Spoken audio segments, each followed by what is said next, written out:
লামাহাটা যাওয়ার পথে আমরা একটু ব্রেক নিয়েছিলাম।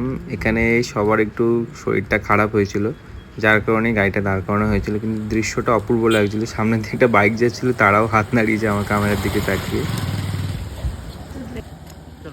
ঠিক আছে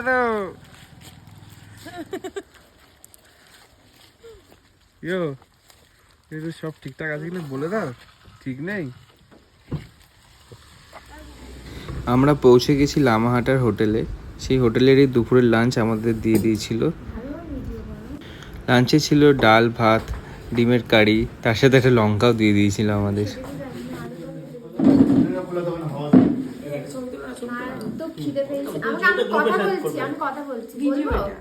এখন আমার মারাত্মক খিদে পেয়েছে, এতক্ষণ জার্নি করে এসে এখন আমাকে প্যান্টি খেতে হচ্ছে, সেটা খাবো। খেয়ে ভাতটা হাম হাম করে খেয়ে নেবো আমি। এসে খুব কষ্টের মধ্যে দিয়ে মৃগাক্ষী বিশ্বাস কম্বল থেকে বেরোচ্ছে। বেরোতে ইচ্ছা করছে বাইরেটা দেখাও, কি ওয়েদারটার অবস্থা। এই হলো ওয়েদার, চরম ঠান্ডা, বৃষ্টি পড়ছে, তার সাথে তেমনি ঘন কুয়াশা। এই সাইডে ঠিক পাইন ফরেস্ট, যে পাইন ফরেস্ট পুরো কুয়াশায় ঢেকে গেছে। অপূর্বই লাগছে একটা।